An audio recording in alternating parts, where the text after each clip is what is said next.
नमस्कार साथियों, स्वागत है आपका आपके अपने यूट्यूब चैनल लॉकेश स्टडी सेंटर में। साथियों, आज मैं आपके लिए रेलवे ग्रुप डी 2025 के लिए साइंस का प्रैक्टिस सेट नंबर 52 में लेकर आया हूं। इससे पहले मैंने आपके लिए 51 प्रैक्टिस सेट करा दिए हैं। अगर आपने उन्हें नहीं देखा तो प्लेलिस्ट में जाकर उन्हें देख सकते हैं, जिससे आपकी तैयारी और अच्छी तरीके से हो सके। तो चलिए क्लास को शुरू करते हैं।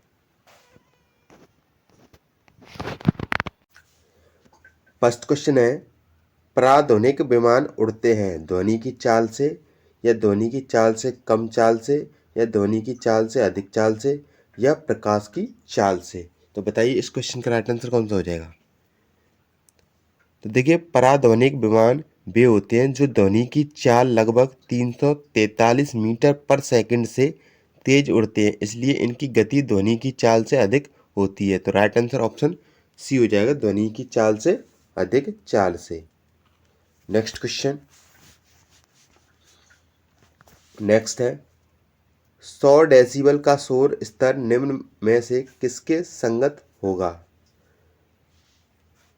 तो देखिए, 100 डेसिबल का शोर बहुत तेज होता है और यह आमतौर पर भारी मशीनों या औद्योगिक क्षेत्रों में होता है। साधारणतः वार्तालाप लगभग 60 डेसिबल होता है। तो राइट आंसर ऑप्शन डी हो जाएगा, किसी मशीन की दुकान से आने वाला शोरगुल। नेक्स्ट क्वेश्चन, मेक अंकों का प्रयोग वेग के संबंध में किया जाता है ध्वनि के, जलयान के, वायुयान के या अंतरिक्ष यान के। तो देखिए, मेक संख्या ध्वनि की गति की तुलना में वस्तु की गति को दर्शाती है और इसे सामान्यतः वायुयानों के लिए उपयोग किया जाता है। तो राइट आंसर ऑप्शन सी हो जाएगा। नेक्स्ट क्वेश्चन, डेसिबल है वाद्य यंत्र, वाद्य स्वर या ध्वनि स्तर के मापन की इकाई या शोर की तरंग दैर्घ्य। तो बताइए इस क्वेश्चन का राइट आंसर कौन सा हो जाएगा। तो देखिए, डेसिबल ध्वनि की तीव्रता को मापने की इकाई है। तो राइट आंसर ऑप्शन सी हो जाएगा, ध्वनि के स्तर के मापन की इकाई। नेक्स्ट क्वेश्चन, साधारण बातचीत में ध्वनि की तीव्रता होती है 20 से 30 डेसिबल या 30 से 40 डेसिबल या 50 से 60 डेसिबल या 90 से 100 डेसिबल। तो देखिए, एक सामान्य वार्तालाप आमतौर पर 50 से 60 डेसिबल के बीच में होती है। तो राइट आंसर ऑप्शन सी हो जाएगा, 50 से 60 decibel. Next question, next question है, ध्वनि के किस लक्षण के कारण कोई ध्वनि मोटी या पतली होती है। तो देखिए, इस क्वेश्चन का राइट आंसर हो जाएगा ऑप्शन बी, तारत्व। नेक्स्ट क्वेश्चन,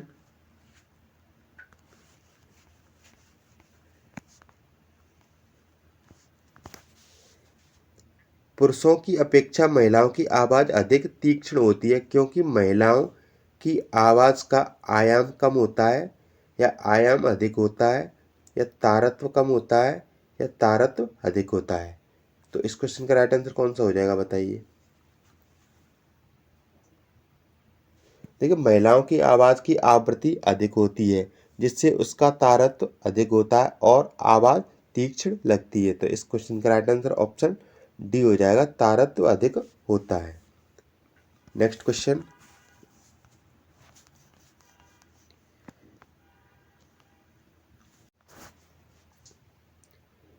एक युवक पुरुष की आवाज की तुलना में छोटे बच्चे की आवाज अधिक प्रिय क्यों लगती है। तो देखिए, छोटे बच्चों की आवाज की आवृत्ति और तारत्व अधिक होता है जिससे वह अधिक तीव्र और प्रिय लगती है। तो इसका राइट आंसर ऑप्शन बी हो जाएगा, बच्चे की आवाज का तारत्व पुरुष की आवाज के तारत्व की तुलना में अधिक होता है। नेक्स्ट क्वेश्चन,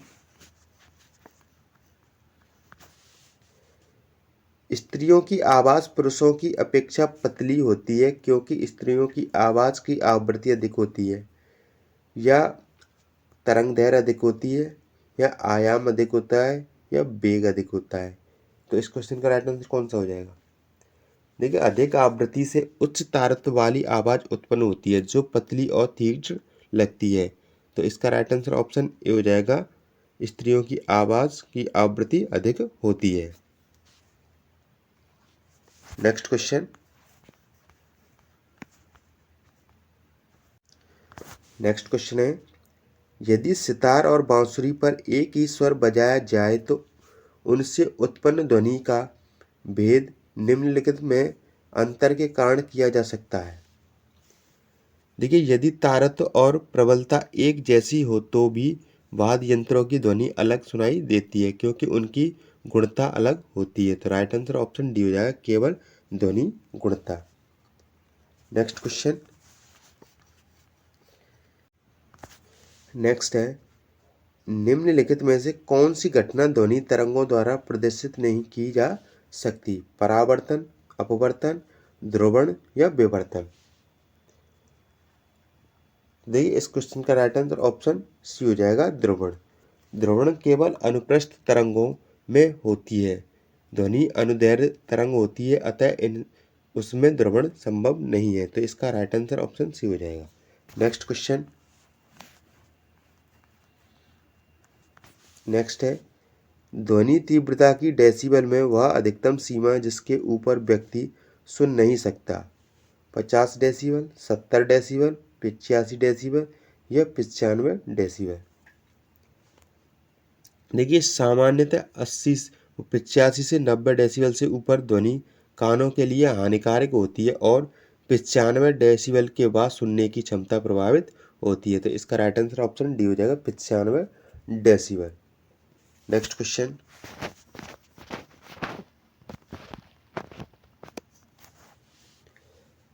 निम्न में से किसके द्वारा सबसे अधिक ध्वनि प्रदूषण होता है? मोटर गाड़ी, रेलवे इंजन, पॉप म्यूजिक या हवाई जहाज की उड़ान भरना।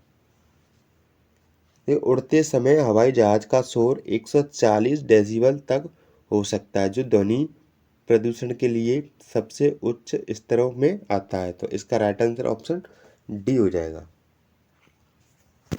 Next question.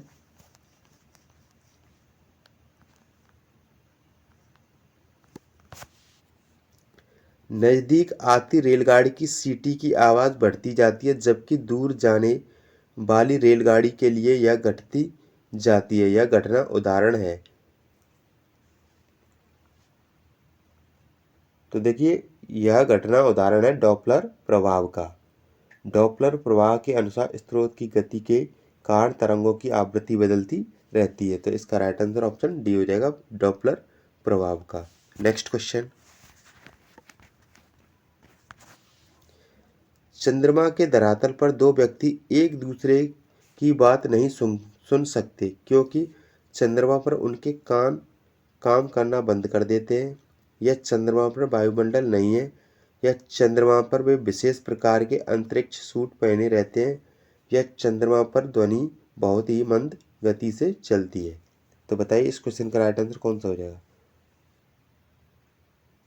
देखिए, ध्वनि तरंगों का संचरण के लिए माध्यम चाहिए होता है। चंद्रमा पर वायुमंडल न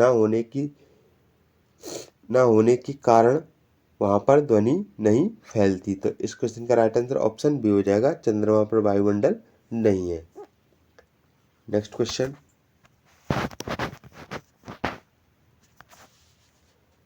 कौन सी प्रक्रिया प्रकाश और ध्वनि दोनों में घटित नहीं होती? विवर्तन, परावर्तन, ध्रुवण या अपवर्तन।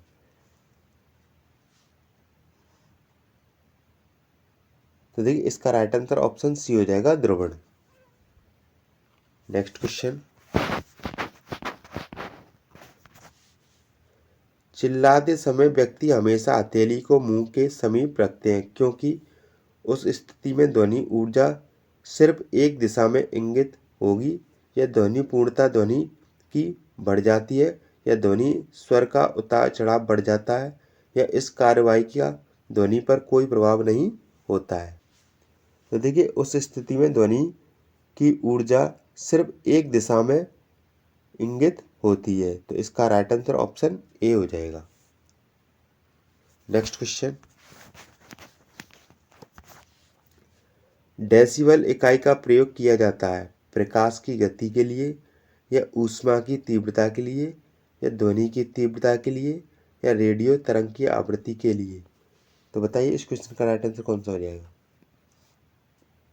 तो देखिए इसका राइट आंसर ऑप्शन सी हो जाएगा, ध्वनि की तीव्रता के लिए। नेक्स्ट क्वेश्चन,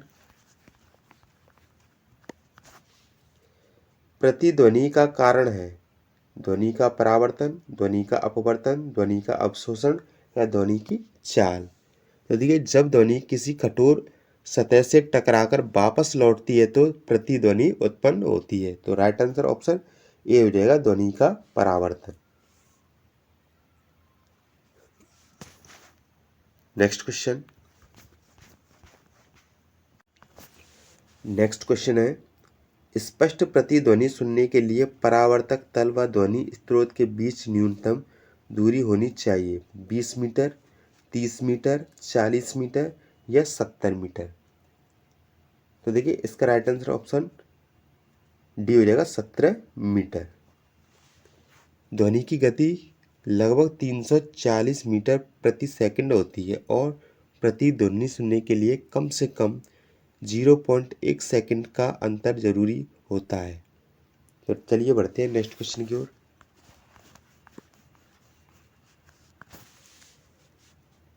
रडार की कार्य प्रणाली निम्न सिद्धांत पर आधारित होती है। रेडियो तरंगों का अपवर्तन, या रेडियो तरंगों का परावर्तन, डॉपलर प्रभाव, या रमण प्रभाव। देखिए रडार एक ऐसी प्रणाली है जो रेडियो तरंगों को भेजती है और जब ये किसी वस्तु से टकराकर वापस आती है तो उनके परावर्तन से वस्तु की स्थिति और दूरी ज्ञात की जाती है। तो राइट आंसर ऑप्शन बी हो जाएगा, रेडियो तरंगों का परावर्तन। नेक्स्ट क्वेश्चन, किसी प्रतिध्वनि को सुनने के लिए मूल आवाज और प्रतिध्वनि के बीच का समय अंतराल क्या होना चाहिए। देखिए प्रतिध्वनि सुनने के लिए आवाज और उसकी परावर्तित तरंग के बीच कम से कम 0.1 सेकंड का अंतर होना चाहिए जिससे मानव कान उसे अलग पहचान सके। तो इसका राइट आंसर ऑप्शन सी हो जाएगा, 1/10 सेकंड से अधिक। नेक्स्ट क्वेश्चन,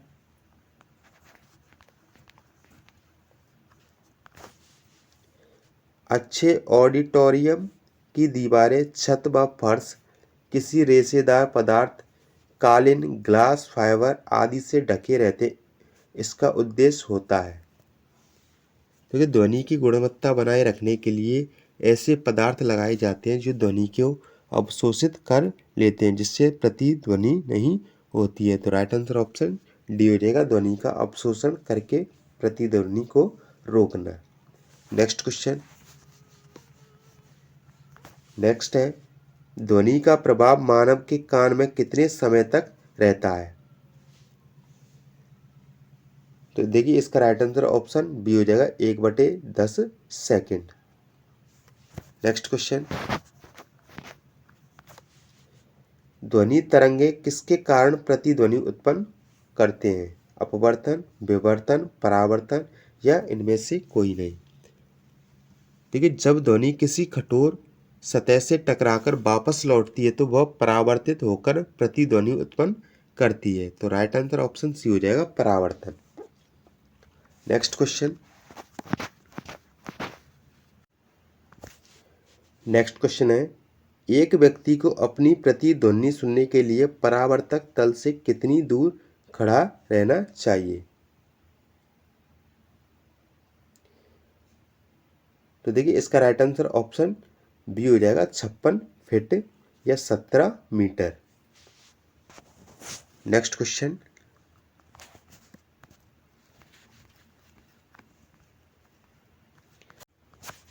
नेक्स्ट क्वेश्चन है, स्टेथोस्कोप ध्वनि के किस सिद्धांत पर कार्य करता है। तो देखिए राइट आंसर ऑप्शन ये हो जाएगा, परावर्तन। नेक्स्ट क्वेश्चन,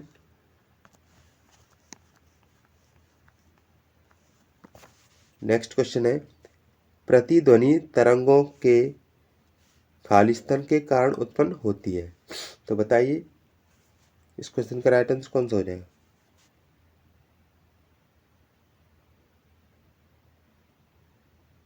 तो देखिए इसका राइट आंसर हो जाएगा ऑप्शन सी, परावर्तन।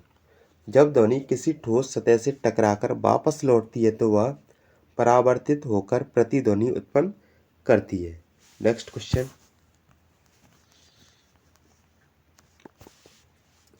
सोनार अधिकांशतः प्रयोग में लाया जाता है अंतरिक्ष यात्रियों द्वारा, डॉक्टरों द्वारा, इंजीनियरों द्वारा या नौ संचालकों द्वारा।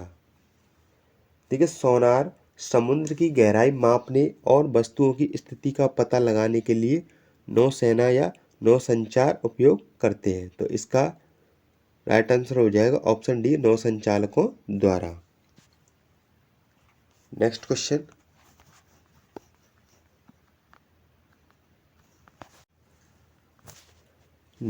है अनुरणन काल तथा हॉल के आयतन के बीच संबंध का प्रतिपादन किया।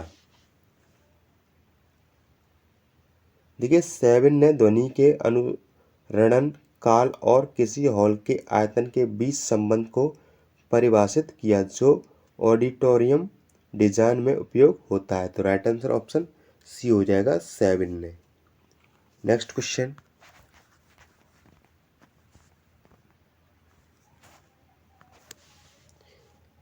गूंजहीन हॉल का अनुरणन काल होता है 0 सेकंड या 0.8 सेकंड या 1.8 सेकंड या 8 सेकंड। तो देखिए गूंजहीन हॉल वह कक्ष होता है जहां ध्वनि का परावर्तन नहीं होता, इसलिए वहां अनुरणन समय लगभग 0 होता है। तो राइट आंसर ऑप्शन ए हो जाएगा, 0 सेकंड। नेक्स्ट, ध्वनि का वेग अधिकतम होता है जल में, वायु में, पारा में या लोहा में। देखिए ध्वनि का वेग अधिकतम होता है लोहा में। पहले होता है लोहा मतलब ठोस, फिर होता है तरल, फिर होता है गैस। तो इसलिए ध्वनि का वेग सबसे अधिक होता है लोहा में। नेक्स्ट क्वेश्चन,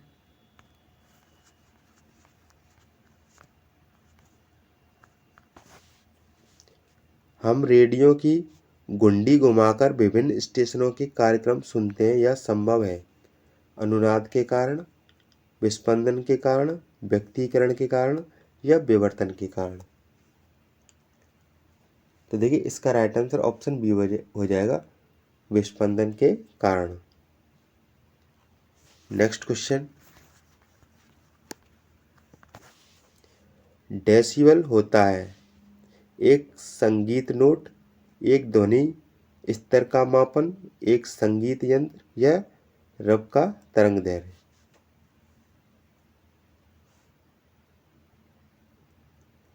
तो देखिए इसका राइट आंसर ऑप्शन बी हो जाएगा, एक ध्वनि स्तर का मापन।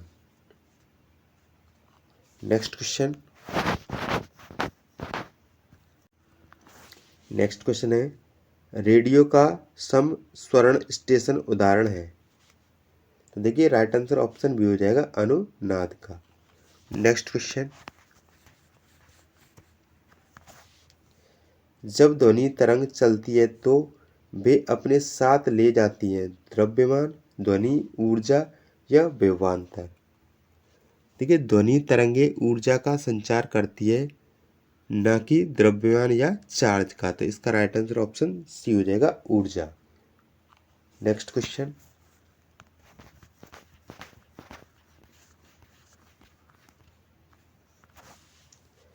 किसी ध्वनि स्रोत की आवृत्ति में होने वाले उतार चढ़ाव को कहते हैं। देखिए जब स्रोत और प्रेषक के बीच सापेक्ष गति होती है तो आवृत्ति में परिवर्तन होता है, जिसे डॉपलर प्रभाव कहते हैं। तो राइट आंसर ऑप्शन बी हो जाएगा, डॉपलर प्रभाव। नेक्स्ट क्वेश्चन, डॉपलर प्रभाव संबंधित है ध्वनि से, जनसंख्या से, मनोविज्ञान से या मृदा प्रचलन से। देखिए डॉपलर प्रभाव मुख्य रूप से ध्वनि तरंगों से संबंधित है, हालांकि यह प्रकाश पर भी लागू होता है। तो राइट आंसर ऑप्शन ए हो जाएगा ध्वनि। नेक्स्ट क्वेश्चन,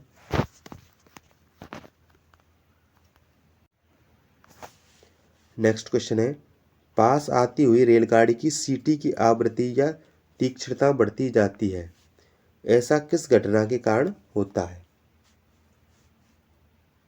देखिए गति की दिशा में आवृत्ति अधिक सुनाई देती है और दूर जाते समय कम, यह डॉपलर प्रभाव का उदाहरण है। तो राइट आंसर ऑप्शन बी हो जाएगा डॉपलर प्रभाव। नेक्स्ट क्वेश्चन, निम्नलिखित में से किस एक प्रकार की तरंग का प्रयोग रात्रि दृष्टि उपकरण में किया जाता है? देखिए अपरक्त तरंगे रात में गर्म वस्तुओं से निकलती है और रात्रि दृष्टि उपकरण इन्हीं का उपयोग करके दृश्य बनाते हैं। तो देखिए इसका राइट आंसर ऑप्शन सी हो जाएगा अपरक्त तरंग। नेक्स्ट क्वेश्चन, निम्नलिखित में से किस एक ध्वनि में ध्वनि चाल सबसे अधिक होती है?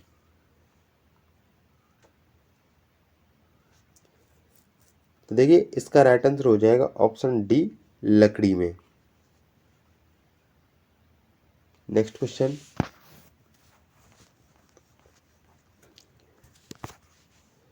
ध्वनि के स्रोत व परावर्ती सतह के बीच न्यूनतम दूरी कितनी होनी चाहिए जिससे कि प्रतिध्वनि स्पष्ट रूप से सुनाई दे सके?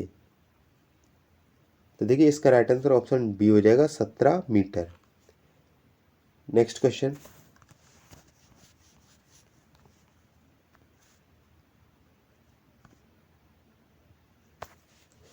लगभग 20 डिग्री सेल्सियस के तापक्रम पर किस माध्यम में ध्वनि की गति अधिकतम होगी?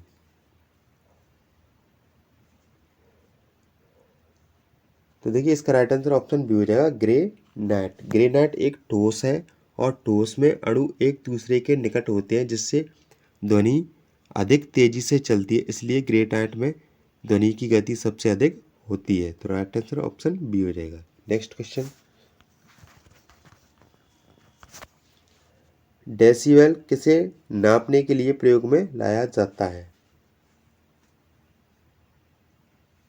तो देखिए इसका राइट आंसर ऑप्शन सी हो जाएगा वातावरण में ध्वनि। नेक्स्ट क्वेश्चन, कौन सी तरंगे शून्य में संचरण नहीं कर सकती? प्रकाश, ऊर्जा, ध्वनि या इलेक्ट्रोमैग्नेटिक? देखिए ध्वनि यांत्रिक तरंग है और इसे संचरण के लिए माध्यम चाहिए होता है, जबकि शून्य में कोई माध्यम नहीं होता है। तो राइट आंसर ऑप्शन सी हो जाएगा ध्वनि। नेक्स्ट क्वेश्चन, ध्वनि नहीं गुजर सकती जल से, स्टील से, वायु से या निर्वात से? देखिए निर्वात में कोई कण नहीं होते जो कंपन को आगे बढ़ा सके, इसलिए ध्वनि वहां संचरित नहीं हो सकती। तो इसका राइट आंसर ऑप्शन डी हो जाएगा निर्वात में। नेक्स्ट क्वेश्चन, एक स्त्री की आवाज का पुरुष की आवाज से अधिक तीक्ष्ण होने का कारण है? उच्चतर आवृत्ति, निम्नतर आवृत्ति, उच्चतम आयाम या कमजोर वाक तंतु? देखिए स्त्रियों की आवाज में कंपन की आवृत्ति अधिक होती है, इसलिए इनकी आवाज तीक्ष्ण होती है। तो राइट आंसर ऑप्शन ए हो जाएगा उच्चतम आवृत्ति। नेक्स्ट क्वेश्चन, सबसे अधिक तीव्रता की ध्वनि उत्पन्न करता है बंदर, गोरिल्ला, चिंपांजी या बाघ? तो ये बाघ की गर्जना बहुत दूर तक सुनाई देती है और इसकी ध्वनि तीव्रता सबसे अधिक होती है। तो राइट आंसर ऑप्शन डी हो जाएगा बाघ। नेक्स्ट क्वेश्चन, इको साउंडिंग प्रयोग होता है ध्वनि में कंपन उत्पन्न करने के लिए या ध्वनि की आवृत्ति बढ़ाने के लिए या समुद्र की गहराई मापने के लिए या उपयुक्त में से कोई नहीं? इको साउंडिंग में ध्वनि तरंगों को जल में भेजा जाता है और उनकी परावर्तन समय के आधार पर गहराई का पता लगाया जाता है। तो राइट आंसर ऑप्शन सी हो जाएगा समुद्र की गहराई मापने के लिए। नेक्स्ट क्वेश्चन, इकोस्टिक विज्ञान है।